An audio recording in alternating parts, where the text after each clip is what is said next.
എല്ലാ പ്രേക്ഷകർക്കും നമസ്കാരം. ഇന്ത്യൻ എക്സ്ക്ലൂസീവിന്റെ ബ്രേക്കിംഗ് ന്യൂസിലേക്ക് സ്വാഗതം. ലോകത്തിൽ ഇറ്റാലിയൻ പോലീസുകാർ വളരെ മിടുക്കന്മാരാണ്. ഇവരുടെ തന്ത്രങ്ങൾ പഠിപ്പിക്കാനായി മറ്റ് രാജ്യങ്ങളിലും ഇവർ പോകാറുണ്ട്. അവരുടെ CIDമാർ, അതായത് ഡീഗോസ്, പലപ്പോഴും എല്ലാ കുതന്ത്രങ്ങളെയും പൊളിച്ചടക്കുന്നു. ഇന്നലെ 18 പേരുടെ അറസ്റ്റോടെ തുർക്കി മാഫിയയെ ഇറ്റലിയിൽ പൊളിച്ചടക്കി. തുർക്കിയിൽ പ്രഖ്യാപിക്കപ്പെട്ട ക്രിമിനലുകളായിരുന്നു ഇവർ. അതായത് കുർദിസ്ഥാൻ വർക്കേഴ്സ് പാർട്ടിക്ക് വേണ്ടിയിട്ട്, അവരുടെ പുനർസംഘടനയ്ക്ക് വേണ്ടിയിട്ടുള്ള ഒരു പ്രവർത്തിക്കുന്നവരായിരുന്നു ഇവർ. എന്നാൽ ഇവരെല്ലാവരും ഇറ്റലി, സ്വിറ്റ്സർലൻഡ് തുടങ്ങിയ രാജ്യങ്ങളിൽ ജീവിക്കുന്നവരാണ്. കുർദിസ്ഥാൻ വർക്കേഴ്സ് പാർട്ടി എന്ന ക്രിമിനൽ ഓർഗനൈസേഷനെ ശക്തമാക്കുക എന്നതാണ് ഇവരുടെ ലക്ഷ്യം.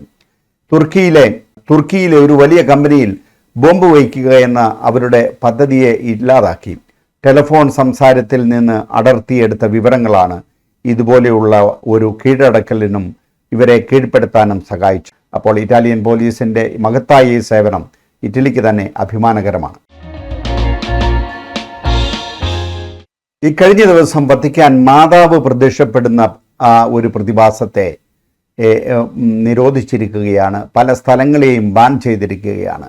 ഈയിടെയായിട്ട് മാതാവ് പ്രത്യക്ഷപ്പെടുന്നു. അനേക സംഭവങ്ങൾ നമുക്ക് ചുറ്റും കാണുവാൻ സാധിക്കും.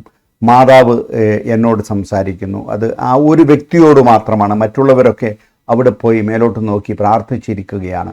ഇത് നടന്നത് അടിസ്ഥാനമായിട്ടുള്ള ഒരു സംഭവം എന്ന് പറയുന്നത് റോമിൽ ഏകദേശം 50 കിലോമീറ്റർ അകലെയുള്ള ബച്ചാനോ എന്ന് പറയുന്ന ഒരു തടാക തീരത്താണ് മാതാവ് മാസത്തിൽ ഒരു ദിവസം പ്രത്യക്ഷപ്പെട്ടുകൊണ്ടിരുന്നത്. ഇതിനോടനുബന്ധിച്ച് ആളുകൾ അവിടെ തടിച്ചുകൂടി, അവിടെ നേർച്ചകൾ നടത്തി. അപ്പോൾ ഒരു നല്ല വരുമാനമായിട്ട് ഇതിനെ അവർ മാറ്റിയെടുക്കുകയും ചെയ്തു. എന്നാൽ ഒരാൾക്ക് മാത്രമാണ് ഈ പ്രതിഭാസം കാണുവാൻ കഴിയുന്നത്. മറ്റുള്ളവരാരും തന്നെ ഈ പ്രതിഭാസത്തെ കാണുന്നില്ല.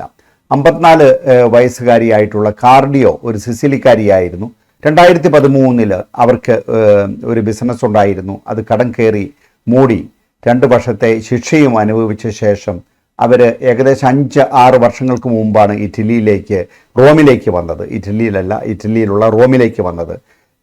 അവരുടെ ബ്രച്ചാനോ തടാകത്തിന് തീരത്തുള്ള ആ പ്രസ്ഥാനം അതങ്ങനെ തടിച്ചു വളരുകയാണ്. ഇങ്ങനെയുള്ള സംഭവങ്ങൾ പലപ്പോഴും നമ്മുടെ ചുറ്റുപാടും ഉണ്ടാകുമ്പോൾ അതിന് യാതൊരു അടിസ്ഥാനവുമില്ല എന്ന് വത്തിക്കാൻ തുറന്ന് പറഞ്ഞിരിക്കുകയാണ്. ഇക്കഴിഞ്ഞ ബുധനാഴ്ചത്തെ സെന്റ് പീറ്റേഴ്സ് സ്ക്വയറിലെ പൊതു സദസ്സിൽ മാർപ്പാപ്പ പറഞ്ഞിരിക്കുകയാണ്, നമ്മൾ ജീവിക്കുന്നത് യുദ്ധത്തിൻ്റെ ഒരു ലോകത്താണ്. സമാധാനത്തിനായി സ്ഥിരമായിട്ട് പ്രാർത്ഥിക്കണം. നമുക്ക് സമാധാനത്തിനായി പ്രാർത്ഥിക്കാം. നമുക്ക് സമാധാനം വേണം. ലോകം ഇന്ന് എവിടെയും യുദ്ധത്തിലാണ്. ഇത്രയും കഷ്ടപ്പെടുന്ന ഉക്രൈൻ ജനത്തിന് വേണ്ടി നമുക്ക് പ്രാർത്ഥിക്കാം. അവരെ മറക്കരുത്.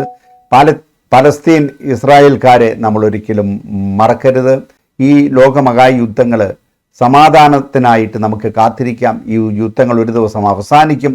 നമ്മളുടെ പ്രതീക്ഷ ഒരിക്കലും നശിക്കുവാൻ പാടില്ല.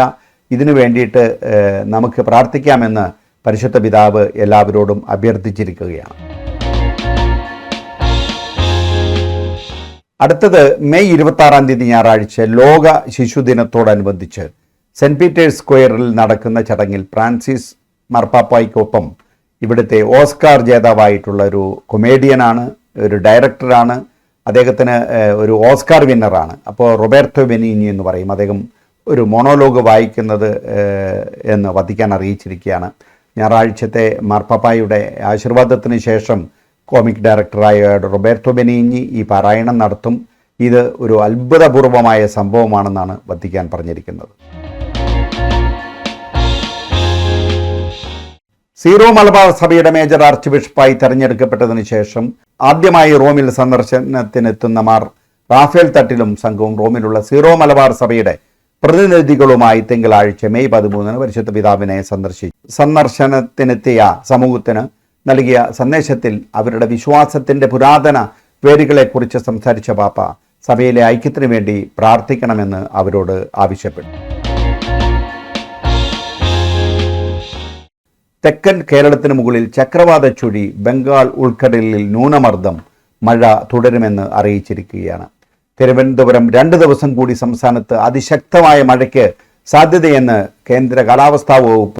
ഇതിൻ്റെ ഫലമായി അടുത്ത 5 ദിവസം കൂടി ഇടിമിന്നൽ, ശക്തമായ കാറ്റ് കേരളത്തിലുണ്ടാകുവാൻ സാധ്യതയുണ്ടെന്ന് അറിയിച്ചിരിക്കുകയാണ്. ഇന്നത്തെ വാർത്തകൾ ഇവിടെ അവസാനിക്കുകയാണ്. ഞങ്ങളുടെ ചാനൽ സബ്സ്ക്രൈബ് ചെയ്യുക. നിങ്ങൾക്കെല്ലാവർക്കും നല്ലൊരു ദിവസം നേർന്നുകൊണ്ട് സൈനിങ് ഔട്ട്, ജോസ് ഫിലിപ്പ്. കൂടുതൽ വിശേഷങ്ങളും കണ്ടെത്തലുകളും അറിയുവാൻ ഇന്ത്യൻ എക്സ്ക്ലൂസീവ് ചാനൽ സബ്സ്ക്രൈബ് ചെയ്യൂ. Indian exclusive discoveries of the world.